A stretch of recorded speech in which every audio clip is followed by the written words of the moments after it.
does it sound so good? It sounds better than my guitars, I hate it. In the early 50s, the solid body revolution was already underway, led by Leo Fender's first production model, the Broadcaster, soon renamed to the Telecaster. Western swing virtuosos like Jimmy Bryant were the first to see its potential. But these working pros were also the first to critique it. They pointed out its sharp edges, the limited tonal options and the primitive bridge. Leo listened. In a small workshop in California, he began sketching the Tele's natural evolution. A guitar that felt better, sounded broader, and offered players a new level of control. In 1954, we saw the birth of the Fender Stratocaster. 1954, the birth year. With the Stratocaster, Leo gave us the body contours for comfort, a double cutaway for upper fret freedom, and 3 single coil pickups for an entirely new tonal palette. But the centerpiece was the bridge. Western swing players, like Bill Carson, had been pestering Leo for a way to mimic the crying slide of the pedal steel guitar, finding existing vibratos like the Bixby clunky and unstable. Leo's solution was the synchronized tremolo, and with it, the most influential guitar of all time officially entered production in 1954. What I'm holding here is a very early, all-original example from that debut year. 1954. The first year Leo Fender built the Fender Stratocaster. Imagine picking one up.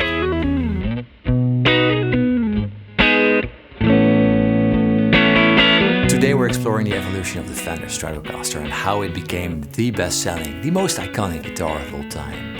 We're zooming in on the pre-CBS period, which represents the golden era of Stratocaster design, since the instruments built in that period are still the blueprint for the models sold today. During these 11 years, the Strat changed quite a bit, and today I've got the unique chance to show you everything, because look at what we have. 64, 63, 62, 61, 60, 59, 58, 57, 50... We've got them all. Well, I don't have them, but someone has them. So recently I got a call from a collector, and he said, well, I have a collection that you need to take a look at, because I want to sell it one day and I want you to know what I have. The amount of guitars here, it's insane. So we start with 1954 here. Well, actually we start earlier even, because there's a Broadcaster here. That's the very first, and what later became the Telecaster. So we start at 1954 and go all the way to 1966 when CBS just took over. You can try a 60 Strat every once in a while, or 50 Strat. But what are the odds that you can play all of them and really do a proper A/B test? Guitars built in that period, before Leo Fender sold the company to CBS in 1965, are amongst the most desired, influential and valuable electric guitars ever made. The one you're playing still is the early mid 54. I think that one was from May. The book here says 112,000 to 210,000. US dollars. Not only that, the lasting impact on music history makes the Fender Stratocaster the most iconic guitar made to date. So let's get going. In 1954 we see an elegant ash body in two-tone sunburst under a thin nitro lacquer, paired with a chunky U-profile maple neck and the fragile bakelite plastics. Inside, 3 Alnico 3 pickups established that bright, dynamic template we know today. Yet, despite arriving just as rock and roll was taking shape with artists like Bill Haley, the Strat was initially mostly seen in the Western swing scene, as these were the cats who helped develop the guitar in the first place. And with early sales actually lagging behind its older, cheaper brother, the Telecaster, it wasn't an immediate success. So the first year, the first Fender, amazing, 1954, an ash body and a one-piece maple neck. And you can see this because the truss rod goes in like this from behind, and they use the skunk stripe to close it down. Truss rod here, so we can adjust the neck. It doesn't rattle, it doesn't ring. The serial number on the back plate, it says 92. Unbelievable.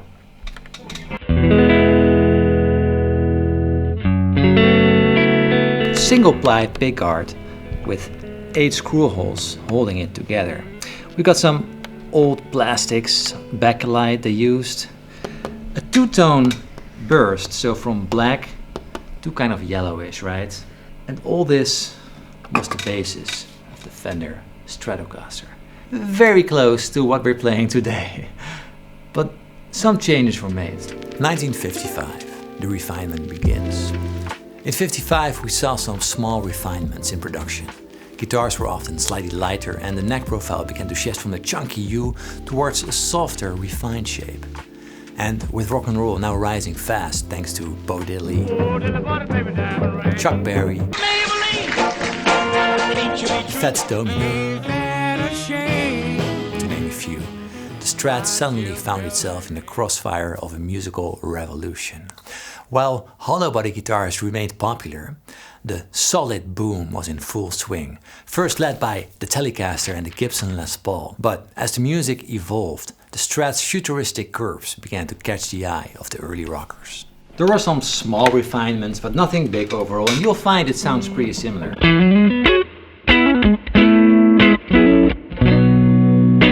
So very chunky neck, they just sanded it down until it felt good, and everyone is different. And again, the skunk stripe because of the maple neck. So also, in these first models, 54 and 55, they used Alnico 3 magnets. And the sound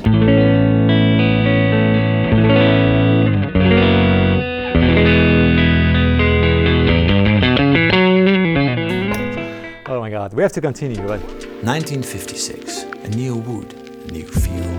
By 56, Alder replaced ash as the primary body wood for sunbursts.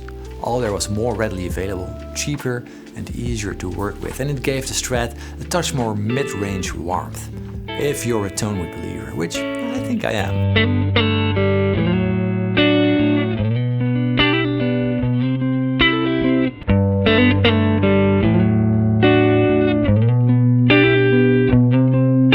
So the neck profile moved towards a soft V that many players still swear by. One other huge change we saw was up top. The simple round string retainer evolved into the now familiar butterfly string tree. 2 years after the model got released, they changed to a different body wood. This one is still ash, but in the next year we'll see it's going to be changing to alder, probably because of availability. 56 is still pretty similar to the first year, as you'll see.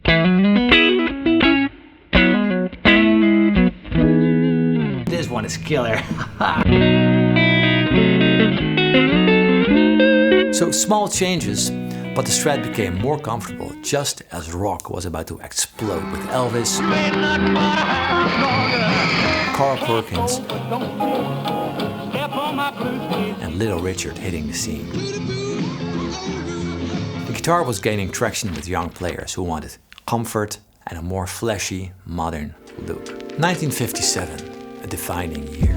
Then came 1957, the year that would be a significant turning point for the Stratocaster and its popularity. The neck settled into a bold, unmistakable V profile, strong, resonant and beloved by collectors today. 57. So 57, and indeed now we see a different body wood. This is alder, but also they're changing the pickups from Alnico 3 magnets to Alnico 5, which supposedly gives a louder output, more volume, more brightness in combination with that maple neck. Let's see. Yep.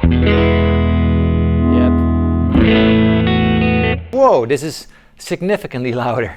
Wow.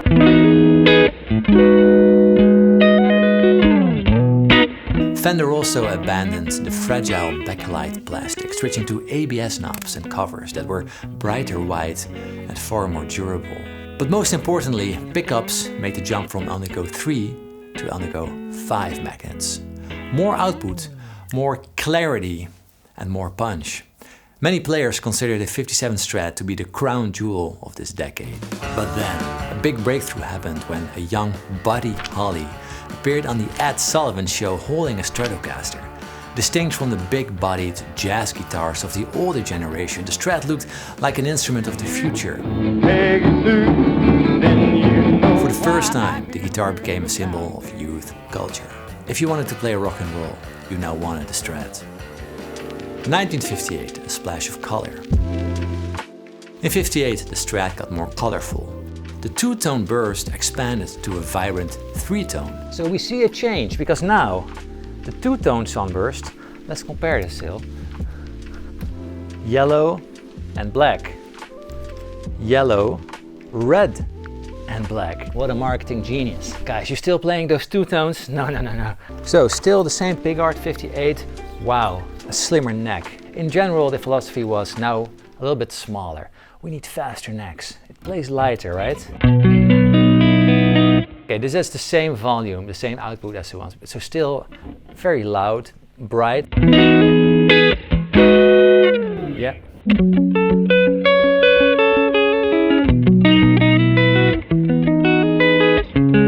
The Strat was becoming sleeker, faster and more modern. At the same time, the Strat proved it could handle more than swing and early rock and roll.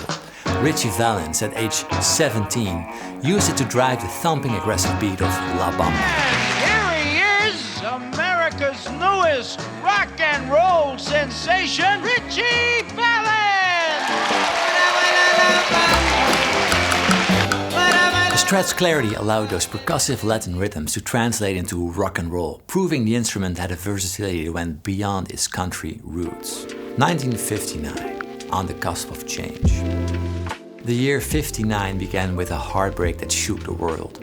On February 3rd, forever known as the day the music died, a plane crash in Iowa claimed the lives of Buddy Holly and Richie Valens. In a single night, the Stratocaster lost two of its first icons.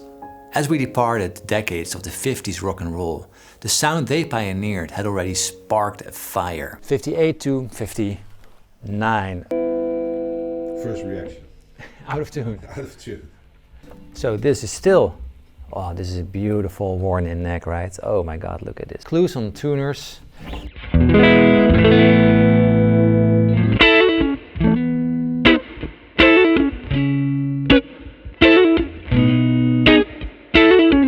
The Stratocaster was about to leave the 50s behind as it prepared for its most radical design shift yet. 1960, a new era, the Rosewood Years.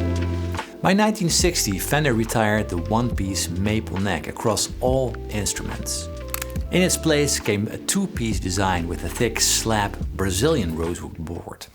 Players noticed a slightly mellower sound. Stick around to the end of this video where we compare each year with the same riff so you can judge the tonal differences yourself. The simple black inlays we saw on the maple necks were replaced with the so-called clay dots. The pickguard evolved too, becoming a 3-ply celluloid guard with 11 screws that famously aged into that beautiful mint green tint. The neck became even more modern, more refined, shifting towards a thinner C profile. Here we are.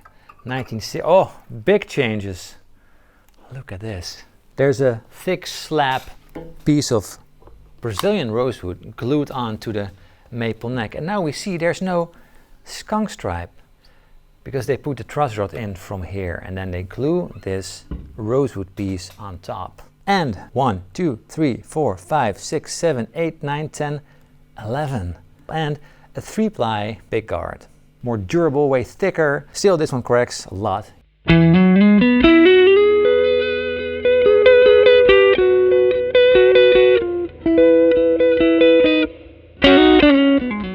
The volume is the same pretty much, but the top end has been curved off a little bit. Mellower, a bit more bass, a bit rounder in general. Killer guitar, killer! 1960.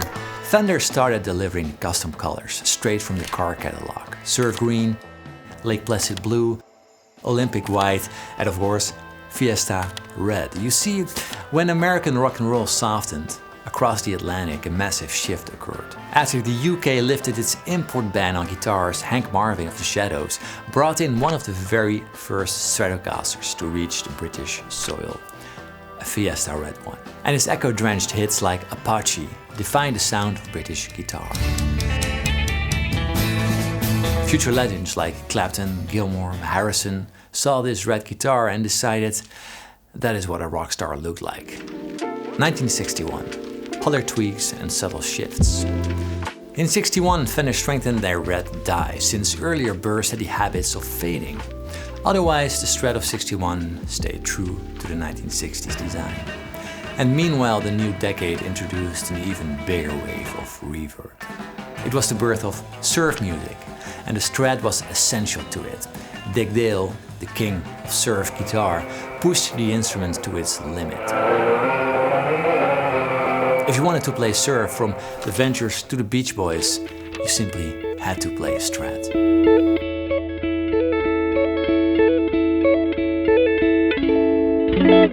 So in '61 they used a different kind of red, which remained redder during the years. A very lovely tone this one has. Listen to this bellsy, I would describe it.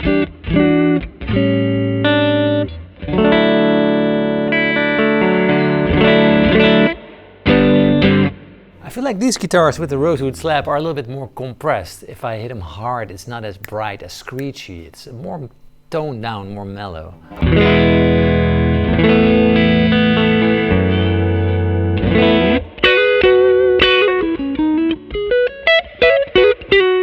1962, Veneer boards take over. In 1962, the thick slab rosewood board gave way to a thinner, curved veneer. A practical change, saving material while not altering the feel and the looks of the guitar. To many players, this year marks the beginning of the classic early 60s Strat. And by 61, the guitar had infiltrated mainstream pop and wasn't just for surf or rockabilly anymore. It became the sound of the radio. So now we get to, well, the realm that I love. Fiesta Red, baby. This is my color. Does it suit me?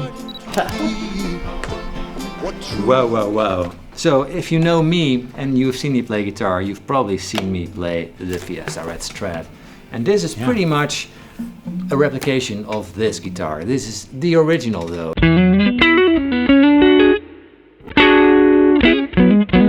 So now we should, yes, very clearly. So do you remember that thick piece of slab wood glued onto the neck? Now look again. It's a small piece of veneer. We use slightly less thick of that expensive rosewood. And it still sounds beautiful.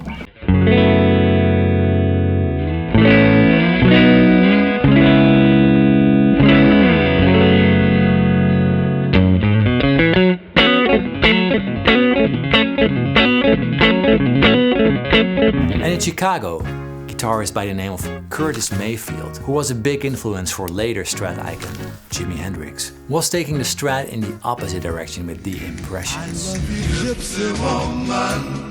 On hits like Gypsy Woman, he used the Strat's clear bell-like neck pickup to weave complex piano-like chord voicings around his vocals. So while often associated with rock, the Strat also began making inroads into R&B and soul. The instrument's quack offered a percussive funkiness that rhythm players in the backing bands loved. 1964, the last great pre-CBS year. Fast forward to 1964, the British invasion was in full swing. And now that celluloid mint green pickguard was phased out in favor for a more stable white PVC. Pickup wire changed too, moving from formvar wire that they used since '54 to plain enamel, which warmed the tone just a touch. The contours of the body softened slightly. The iconic spaghetti logo made its exit, replaced by the gold transition decal. This was the final full year before the corporate shift that would change Fender forever. Hoopla, hoopla, hoopla. Wow, wow, wow. Pooh, very different burst again. So this is 1964, and this is considered to be the last year where it's like full pre-CBS. It's an L series because the L is used in front of the serial number. Famously. So in 1964 they also changed the pickup wires, and supposedly it makes the tone a little bit warmer. I'm not saying I can hear that, but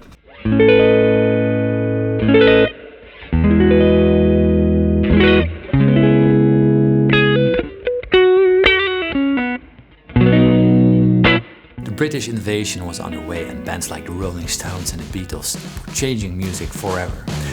Garage rock was forming, and guitar-driven music dominated the charge. Strat tones were everywhere, from London studios to American garages. The 64s are considered to be the last full year of pre-CBS Fender Strats. Although in '65, check this out. 1965, the end of an era. In January 1965, Columbia broadcasting system, the giant media company officially bought Fender, marking the start of the CBS era. Early 65 Strat still held the pure pre-CBS specs, but by the end of the year, the large hashtag appeared, the sign of the corporate era.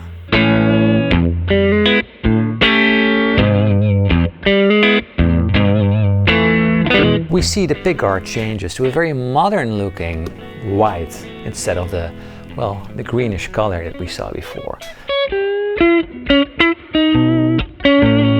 I didn't explain yet, but all the pickups I've been playing so far, pickup switches, there's just 3 choices.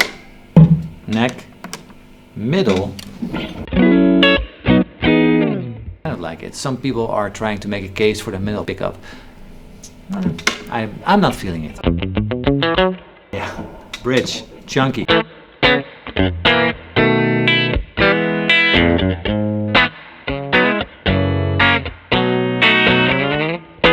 like it. But of course, we all know what Jimmy did. No. I want to find that sweet spot in between of the pickups where I can use both at the same time. The in-between setting, let's see. There we are. The out of phase. Do you know it?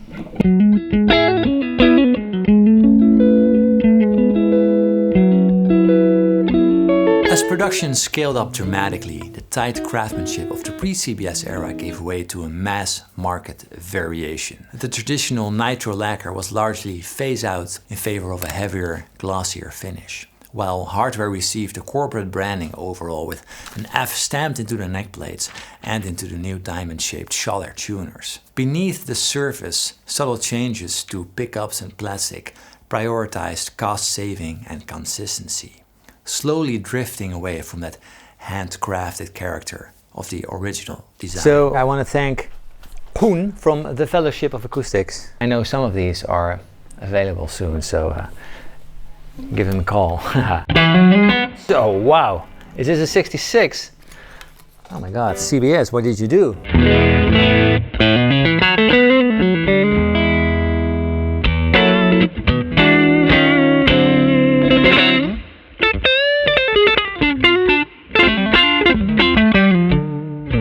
Funny, because this one definitely sounds the thinnest to me. Can just be like a, well, this model or a setting or a string, I don't know, but still, whether quality truly fell off a cliff is up for debate. The shift occurred during one of the most powerful surges in American rock, the blues revival and folk rock. And in that very moment, the world met a guitarist who would cement the Strat's legacy for all time. A man who grabbed the CBS Strat, turned it upside down, and changed music forever. If Hendrix could make magic with one, maybe the complaints are a little bit overstated. And that's really the story of the Stratocaster. No matter how many hands it passed through, from western swing to surf, from rock and roll to soul, and from Buddy Holly to Jimi Hendrix, the Strat remained mostly the same, but always found a way to be a part of music and to redefine it. When this came to market in 1954, the music scene looked so different. This guitar made rock and roll. Can you imagine Jimmy without a Strat? Leo ignited that whole solid body electric guitar craze in the early 50s, first with the Broadcaster, which became the Telecaster, and then he sort of, well, he made an evolution of that into the Stratocaster. And the bizarre thing is that this guitar from 1954 is literally almost identical to the one I play at home in 2025. And that is just something I cannot wrap my head around. It is insane how this thing plays still to this date. Leo got it right. And not only one time, no, because the Telecaster is still, oh man, it's still identical. The Broadcaster, how you bought it in the 50s, is the same how you buy it today in 2025. The Fender Stratocaster from 1954 is the same thing that we buy today in 2025. It is just insane how well thought out this instrument was. And without the Strats, music wouldn't be what it is today. Thank you for watching and have a good day. To master the rhythm techniques of Strat icons like Hendrix, Frusciante and John Mayer, yes, John Mayer is still a Strat icon in my books, I'm sure you'll love my free mini class, link below. It'll help you unlock the exact sounds we're hearing today in this video, so if you dig that playing style, this will be super helpful. And it comes with a free rhythm guitar workbook. Sign up for free at the link in the description. And now, as promised, the same riff on all guitars.